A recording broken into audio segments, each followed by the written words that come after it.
Shalom everyone, it's called Torah, and today we will discuss Parashat Vayetzah, which means and he left or he went out, talking about Jacob, Yaakov, that he had to flee from the land of Israel and to go and find a wife. At the end he found 4 of them, but he had to find a wife and to establish a family. And the Torah specifies almost all the details about Yaakov, how he met Rachel, how he was tricked and had to get married with Leah, how the family evolved into many children. But at the end of the parsha, there is something very interesting. Yaakov decided that he needs to flee from Laban, from his father-in-law.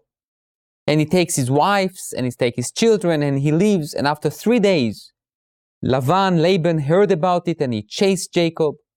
God warned Laban not to do any harm to Jacob. And they meet and they talk, and Laban accuse Yaakov in some misdoings and misdeeds. But at the end, there is a verse that really should amaze us. It says that after Yaakov and Laban made a covenant and they decided no one is going to bother anyone, it says like that, Velavan shav limkomo, which means, and Laban, Jacob's father-in-law, returned back to his place. It's a very fascinating verse. Because the significance of this detail is totally insignificant. We understand there was a covenant that was demonstrated by building a little wall between them. Jacob went back to Israel, and obviously Laban went back home. Why do I need to know it? And I would like to suggest to you an explanation by Rabbi Simcha Midvinsk, the Or Sameach, who said something profound. Jacob, who was not just a shepherd, he came from the house of Isaac and Rebekah. He was one who had spiritual aspirations and spiritual impact on the people around him, was with Laban for more than 2 decades. Sits in his house. Laban had the chance to observe some of Yaakov's doings. And after 2 decades, 20 years, Laban returned back to his place without being even influenced even 1 iota in his life. The same way Laban was 20 years before he met Yaakov, he was the same person 20 years later. Isn't that amazing? You are in the presence of a very charismatic, strong, spiritual person, and you are not being affected.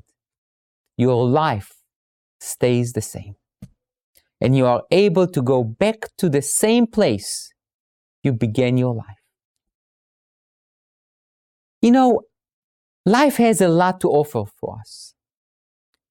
Sometimes we don't even realize the great people we are around, the great impact that they should have on our lives. We reject it with being cynical or without really giving the right and the proper attention to the experiences, to the people, to the events that we go through. Or we just dismiss them after a day or 2.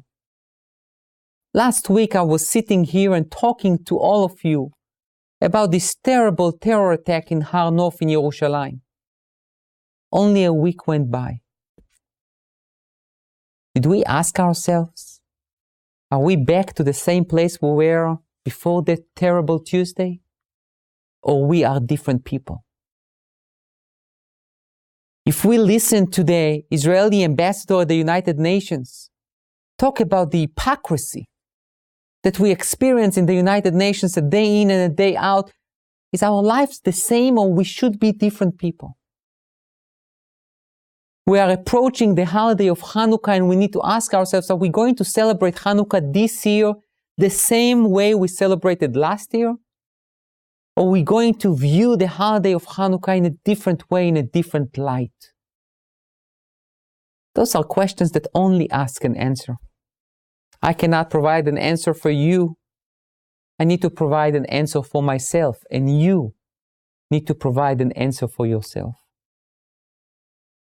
If our lives are the same, we need to make a change. We cannot just return to our place. We need much more than that. We need to grow. We need to be on what Abraham was commanded, Lech Lecha. We always need to move forward and not to stay in one place. We need to aspire for more. We need to inspire others for more. And not just to go back to our place. This week, we should ask ourselves those questions.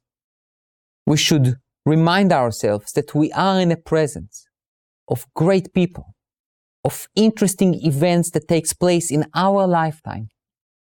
And we need to ask ourselves a simple question. How do they impact our lives? Thank you.